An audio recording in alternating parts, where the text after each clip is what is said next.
Les indico que el doctor Gómez es ingeniero agrimensor, doctor en ciencias de la tierra, tiene un postdoctorado en geodesia, es profesor asistente en la División de Ciencias Geodésicas de la Facultad de Ciencias de la Tierra en The Osho State University.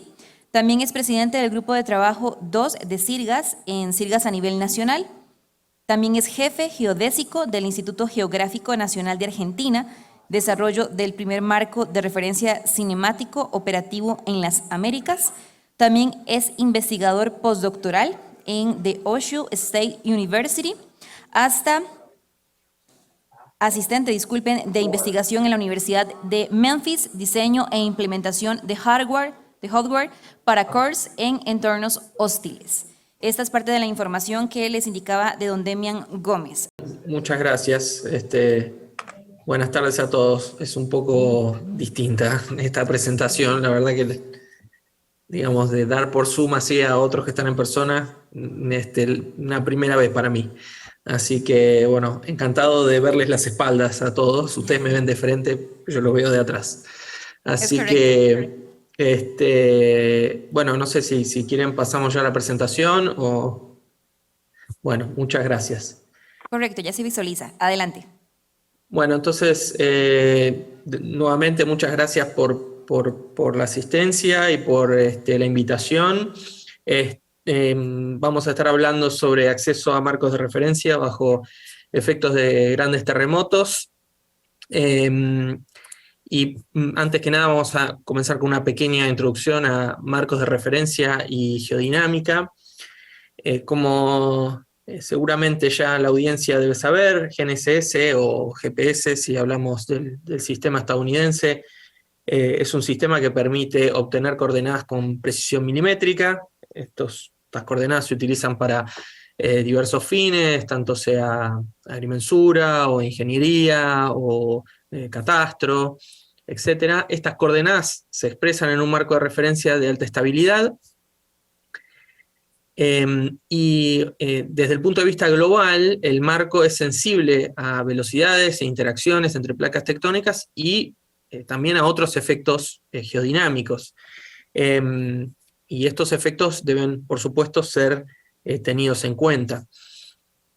Entonces, esto es, digamos, la manifestación directa que podemos observar cuando vemos, por ejemplo, un mapa de velocidades en alguno de los marcos de referencia. En este caso estamos viendo el de ITRF 2014, vemos, digamos, diversas velocidades en ese marco de referencia. Esas velocidades se están manifestando, justamente es una manifestación de estos efectos geodinámicos, donde hay algunas velocidades que pueden ser constantes, otras que pueden llegar a mostrar deformaciones, y bueno, ahora nos vamos a concentrar puntualmente en un efecto geodinámico en particular.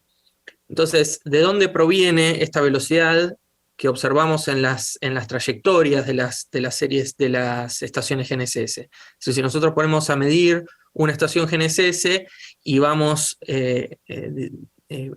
graficando la coordenada norte-este en función del tiempo, podemos ver un gráfico como el que está en pantalla, donde, bueno, tenemos una evolución prácticamente lineal al principio. A esa componente la llamamos velocidad intersísmica. Es nuevamente una componente lineal y es predecible, porque al cabo de un tiempo podemos deducir cuál es esa velocidad y esa velocidad se mantiene aproximadamente constante. Después puede ocurrir, dependiendo de dónde esté la estación, si está en una zona estable o en una zona sísmica, que podamos visualizar un desplazamiento cosísmico, el cual es instantáneo e impredecible. Instantáneo desde el punto de vista de que el sismo ocurre y al cabo de la finalización del terremoto, vemos que hay un cambio en la coordenada de la estación GPS, y es impredecible porque, bueno, hasta que no sucede y efectivamente las estaciones se desplazan, no podemos conocer su magnitud.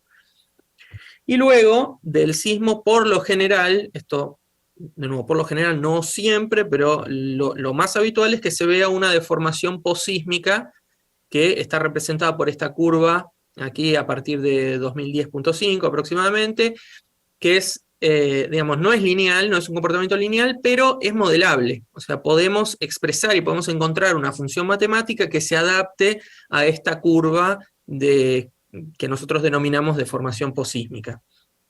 Entonces, en definitiva, todos los marcos de referencia tienen lo que denominamos una época convencional, es decir, un momento en el cual decimos, bueno, aquí vamos a poner la referencia y vamos a intentar referir todas las mediciones que hagamos a esa época convencional, para que cualquier cosa que volquemos en un catastro o en un plano de ingeniería tengan consistencia espacial, aunque hayan sido tomadas con coordenadas a lo largo del tiempo. ¿Qué es lo que quiero decir? Que, por ejemplo, si tengo una época de medición en 2015.155, 115 en este ejemplo, esta coordenada en realidad equivalía hace algunos años atrás al punto rojo. Entonces, ¿qué es lo que queremos hacer? Bueno, lo que queremos es poder, entre comillas, reducir esta coordenada que hemos medido en el año 2015 a la coordenada de 2006 en esa época convencional. De eso se trata, eso es lo que queremos lograr justamente y denominamos acceder al marco. ¿Y por qué esto es importante? Bueno, yo ya lo mencioné, pero por ejemplo en un sistema de información geográfico, una época convencional, por ejemplo, acá estoy dando el ejemplo del marco de referencia de la República Argentina, donde la época convencional es 2006.632, podemos llegar a tener una tolerancia para un replanteo urbano, digamos, de 10 centímetros. Es decir, yo tengo una situación urbana, tengo una manzana determinada, y esa manzana está delimitada por esos vértices. Entonces, para hacer este replanteo, donde yo quiero ir y de pronto materializar esas 5 esquinas en este caso, voy a utilizar una estación permanente, que puede estar a una determinada distancia de estos esquineros. Y si estoy en una zona de alta sismicidad, como en este caso, nuevamente, ¿no? Me estoy refiriendo a un ejemplo, a la zona de trabajo en Argentina, en el oeste puntualmente, o en Chile, vamos a ver deformación del tipo de la que vimos antes, donde va a haber saltos, va a haber deformación posísmica, y tenemos que tener en cuenta todas esas componentes. ¿Y por qué tenemos que tenerlas en cuenta? Bueno, vamos a ver puntualmente qué es lo que sucede. Supongamos que nosotros estamos midiendo este vector que está en pantalla, donde tenemos una estación GNSS y nuestros vértices de esquina. Y supongamos que podemos hacer esa medición en el año 2006.632. O sea, vamos y realizamos esa medición y tiene 50 kilómetros y 125.116 metros. Más o menos, bueno, la precisión no importa con qué técnica estamos usando, o sea, estamos definitivamente usando una técnica diferencial, pero vamos a asumir que tenemos una precisión, digamos, holgada, o no tenemos una coordenada milimétrica, pero para el caso es lo mismo. Ahora supongamos que volvemos a hacer esa medición, pero esta vez en el año 2015.115. Entonces, si hacemos esa medición y volvemos a hacer la misma tarea, ¿no? Medimos entre la estación y uno de esos esquineros, resulta que vamos a ver que esa distancia ahora ya no es más la misma. Pasó a ser de 50 kilómetros, punto 125,116, 248. Entonces, si hacemos la diferencia de esta distancia, vamos a ver que, bueno, esa distancia ha cambiado en 13 centímetros, 2 milímetros. ¿Y por qué pasa esto? Bueno, esto digamos, tiene una explicación muy sencilla. La explicación es que la velocidad en el punto de la estación permanente y la velocidad en el punto 2 del esquinero, donde estamos intentando medir, son diferentes. O sea, no están moviéndose en forma como bloque, en forma rígida. Se están moviendo en forma diferencial. Y esa velocidad diferencial que hay entre los dos puntos, si, por ejemplo, tenemos que es 10 milímetros por año, al cabo de 10 años tendremos 10 centímetros de diferencia. Por lo tanto, si nosotros estamos estableciendo una tolerancia para este catastro de 10 centímetros, bueno, estaremos fuera de tolerancia. Entonces, ¿cómo hacemos para corregir esta diferencia? Bueno, esto es un efecto predecible, o sea, no hay algo en esta situación que sea impredecible. ¿Por qué? Bueno, porque hay una diferencia de velocidad y esa diferencia de velocidad es computable. Tenemos, digamos, observaciones que nos permiten justamente tener un campo de velocidades interpolables y que nos permitan conocer cuál es la evolución temporal de cada punto. ¿Cómo es que tenemos un campo, digamos, continuo, de evolución continua? Bueno, porque tenemos estaciones GNSS permanentes que están monitoreando y sobre las cuales tenemos trayectorias, justamente. O sea, esa trayectoria que mostré al comienzo de la presentación, donde hay una componente este y una componente norte, tenemos un determinado comportamiento en función del tiempo.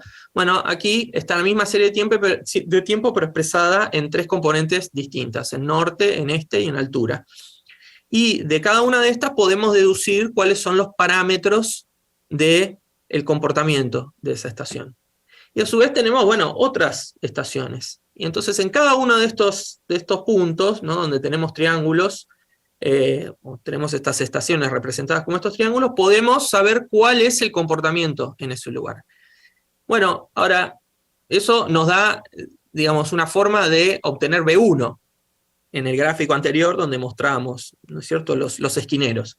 Bueno, pero ¿cómo obtenemos B2? Bueno, B2 vendría a ser los otros puntos donde no tenemos monitoreo permanente. Y ahí de eso se trata, ¿no? De eso se trata establecer un modelo que pueda predecir lo que nosotros denominamos estas trayectorias GNSS. Es decir, si estamos sobre un punto de monitoreo continuo, no necesitamos predecir nada porque tenemos la serie de tiempo GNSS, pero si estamos sobre un punto, un esquinero o un vértice de manzana donde no hay monitoreo permanente, necesitamos una metodología para predecir justamente ese comportamiento. Entonces, ¿cómo hacemos para resolver este problema? ¿Cómo hacemos para obtener este modelo que nos permita predecir las trayectorias GNSS? Bueno, definimos un modelo de predicción de trayectorias continuo en espacio y tiempo que permita conocer el comportamiento de los puntos pasivos y puntos de interés en el terreno, estos vértices de manzana, etc. O sea, de eso se trata, de que sea continuo.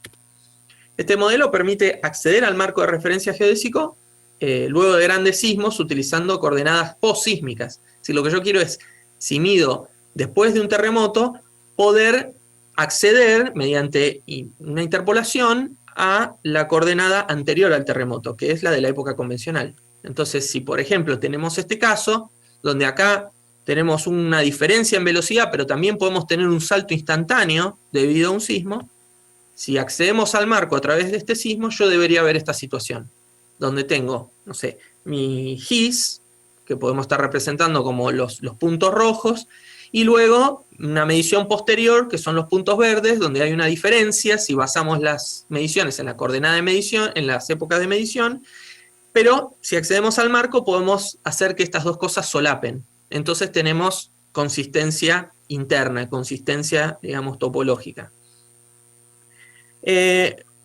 Digamos, en la República Argentina, donde digamos, estudiamos estos modelos y donde los hemos desarrollado, se creó un producto en base a esta metodología que nosotros denominamos VELAR, que es una abreviatura de velocidades argentinas. Así que lo que van a ver de aquí en más es justamente el desarrollo de ese modelo. Entonces, lo que nosotros denominamos el modelo extendido de trayectorias es una metodología que permite justamente modelar todas las componentes observadas en la serie de tiempo. Recuerden que tenemos la serie de tiempo y la evolución de la coordenada y que necesitamos parametrizar esa serie de tiempo para poder extraer el comportamiento, las velocidades, la deformación de cada una de las estaciones. ¿Cuáles son las ventajas de esta metodología? Bueno, produce modelos de trayectoria que pueden predecir la posición de una estación por más tiempo. Es decir, no solamente describen lo que ya pasó, sino que tienen la capacidad de poder predecir lo que va a pasar en una estación. Y eso es muy importante porque justamente queremos no solamente interpolar, sino también predecir en el tiempo. La segunda ventaja es que comparte la misma base que un modelo de velocidad constante. Es decir, que aunque yo igual no considere las componentes de deformación por sismos, el modelo extendido de trayectorias me permite como modelar por capas cada una de las cosas que van sucediendo. una primera capa es las velocidades constantes, una segunda capa son las deformaciones posísmicas, otra capa son los saltos, lo que denominamos los saltos cosísmicos. Claro que todo modelo tiene también una desventaja, que es que algunas componentes modeladas no son ortogonales entre sí, entonces una componente puede contaminar otra. Lamentablemente, esto es lo que sucede con algunos de estos modelos. Entonces, ¿cuáles son las componentes que tienen estos modelos extendidos de trayectoria? Una componente lineal, que representa el desplazamiento tectónico, saltos por sismos o cambios de equipo, cambios de antena o lo que nosotros llamamos saltos geofísicos, componentes periódicas, que son desplazamientos periódicos de la estación, anuales y semianuales, y después comportamientos logarítmicos, es decir, relajación viscoelástica producido luego del sismo. En este caso, para generar un modelo de predicción de trayectoria, lo que vamos a utilizar son 3 de esas componentes. Por el momento descartamos la componente periódica. Entonces, ¿cómo se ve una serie de tiempo modelada, ¿no? Luego de aplicar este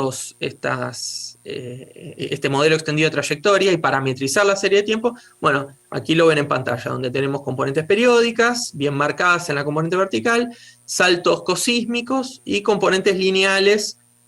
Bueno, el salto cosísmico obviamente se manifiesta como lo que mencioné antes, un salto abrupto, un cambio abrupto en la coordenada de la estación, y la componente posísmica de deformación se representa como un cambio en la velocidad. Acá en este caso parecía tener velocidad 0, y de pronto tenemos una componente posísmica donde hay un cambio considerable de velocidad. Entonces, esto da lugar a, bueno, analicemos y veamos cada una de esas componentes y cuáles son las características que uno puede observar en los distintos modelos y cuáles son las mejoras que se pueden ir haciendo con el tiempo a medida que uno va desarrollando y perfeccionando estos modelos. En este caso, por ejemplo, la componente posísmica de la versión 2015 de VELAR, donde, bueno, los vectores azules representan las observaciones, o sea, justamente los parámetros lineales de estos modelos de trayectoria de las estaciones, y los vectores rojos representan el campo interpolado. Si nos concentramos en el área de Patagonia, donde había, digamos, en el desarrollo de 2015 muy pocas observaciones, y notamos ahora la versión 2020, que es la mejora del modelo de VELAR, vemos que, bueno, se han agregado más datos de campaña, se aumentó la densidad de la grilla, y entonces podemos representar un poco mejor esta zona donde ya se veía un cambio significativo en la componente horizontal, ¿no? En la velocidad lineal. Bueno, lo vemos mejor manifestado en una versión mejorada del modelo, ¿no? De nuevo, azules son observaciones. Para la componente posísmica, esto simplemente para dejar bien de manifiesto de qué estamos hablando, si nosotros consideramos el salto por el sismo y luego estudiamos la componente posísmica, acá se puede apreciar muy bien la deformación, había una componente lineal, luego un salto y luego una componente casi logarítmica. Acá estamos viendo la deformación en esta estación, pero si nos vamos a un lugar donde la deformación posísmica es baja, lo que podemos llegar a ver es un caso como este, donde vemos un salto producido por el sismo y luego la misma componente lineal, es decir, que aquí la deformación es prácticamente 0. Bueno, de esto es justamente lo que hablamos cuando queremos predecir qué es lo que sucede. Tenemos todos los datos de las estaciones y realizando una colocación por mínimos cuadrados podemos predecir y generar un campo continuo de deformación. En cuanto a la componente cosísmica, o sea, los saltos instantáneos, lo que queremos es predecir en cada una de las estaciones cuánto es la magnitud de estos saltos, sobre todo en norte, en este, y también en la componente vertical, pero principalmente en la componente norte-este, que es donde más va a influir en un catastro o en un sistema de información geográfica. En la versión 2015 de VELAR teníamos modelado el sismo de Maule en 2010. En la versión más nueva de VELAR, en la 2020, también introdujimos el modelo para el sismo de Illapel en 2015. Acá pueden ver que, digamos, el primer salto fue este sismo de Maule, y luego, aproximadamente 5 años y medio después, se vio otro salto más, y ese salto fue generado por otro sismo diferente. Entonces, estos son todas componentes que hay que tener en cuenta para poder predecir correctamente y partiendo de una coordenada medida, por ejemplo, en el día de hoy o, digamos, a posterior de ambos sismos, poder retroceder hasta la época en la cual a la cual queremos referenciarnos. Entonces, ¿cuál es la capacidad de predicción de estos modelos? O sea, ¿cómo podemos hacer para ver qué tan bien funcionan los modelos? Bueno, en este caso estamos viendo la capacidad de predecir los saltos cosísmicos del modelo de Illapel, o sea, el sismo que ocurrió en 2015. Y lo que vemos es que en este gráfico es como si fuera un tiro al blanco, ¿no? Donde tenemos una coordenada anterior al sismo y una posterior, y lo que hacemos es reducir la coordenada posterior a la anterior al sismo, y vemos qué tan lejos caemos de esa coordenada. O sea, estos residuos de este tiro al blanco representan qué tan lejos hemos caído, y acá tenemos en una escala de colores el tamaño del salto, donde vemos que los saltos son casi de 1 metro, o sea, tenemos saltos de hasta 1 metro, y el modelo, tanto la componente intersísmica como la cosísmica y la posísmica, logran reducir todos esos saltos adentro de un rango de 2 centímetros. Es decir que en este caso, bueno, acá tenemos los histogramas para norte, este, y también un gráfico de residuos para la componente vertical.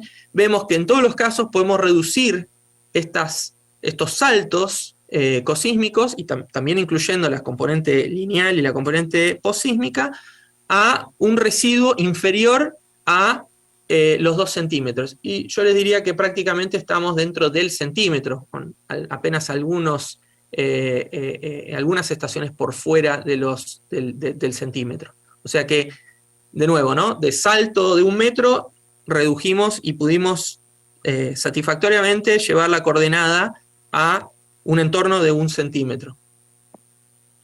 Luego podemos hacer pruebas también, esto eran para las estaciones permanentes. Bueno, ¿qué pasa con esos puntos que no son estaciones permanentes? O sea, ¿qué también podemos predecir en lugares donde no tenemos monitoreo continuo? Bueno, estas son estaciones, lo que nosotros denominamos de campaña, donde vamos y hacemos mediciones en forma regular, pero no son mediciones continuas, y donde vemos que, otra vez, el modelo satisfactoriamente lleva las coordenadas. Obviamente hay un poco más de error porque hay otras componentes que están afectando, pero satisfactoriamente llevamos todas esas coordenadas hacia digamos, del presente hacia el pasado, con un entorno de error de apenas 2 centímetros. De nuevo, los saltos prácticamente de 1 metro. Para hacer una prueba un poco más exhaustiva, lo que se puede hacer es también ver cómo dan los residuos de técnicas, por ejemplo, de sensores remotos. Entonces, utilizando INSAR, interferometría SAR, se deduce el campo de deformación del sismo, en este caso de Illapel, y se reducen esas observaciones utilizando el modelo. Y acá lo que podemos ver es que obviamente vamos a tener algunos residuos que son un poco más altos, bueno, debido a la técnica utilizada y debido también a que el modelo no puede predecir absolutamente todos los casos, sobre todo cerca de la costa, donde no hay muchos datos GNSS para restringir el modelo, pero vemos que en la mayoría de los casos estamos debajo de los 2 centímetros, que es más o menos el RMS, ¿no? El error cuadrático medio que habíamos detectado para las estaciones de campaña. Y por último, simplemente para mostrar que digamos, vamos perfeccionando la técnica, una prueba entre la diferencia del modelo de Maule de la versión 2015 del modelo contra la versión 2020, donde hemos, digamos, comparado los residuos del modelo viejo contra los residuos del modelo nuevo, y vemos que hay una mejora significativa, sobre todo para los saltos de gran tamaño, y en este caso los saltos de Maule superan el metro, llegan casi a los 3-4 metros, y el modelo satisfactoriamente reduce todos esos residuos en general, valores que están por debajo de los 10 centímetros. De nuevo, estamos hablando de saltos de varios metros. y en este caso, digamos, las dos curvas representan la función empírica acumulada, donde la línea azul representa el nuevo modelo de velar y la línea verde el modelo anterior. El nuevo modelo de velar tiene una performance mucho mejor, sobre todo en la sección por encima del ruido de las estaciones GNSS. Este producto, porque digamos velar es un producto generado a partir de estos datos geodésicos, ya está a disposición del público a través de un servicio que brinda el Instituto Geográfico, se llama PPPAR, que lo que hace es, uno le brinda un archivo RINEX GNSS y permite obtener directamente, a través de procesamiento puntual preciso, una coordenada ya en el marco de referencia. O sea, no hay que hacer la reducción en forma manual, sino que el servicio directamente entrega la coordenada observada en la época de medición y la coordenada reducida a la época convencional del marco.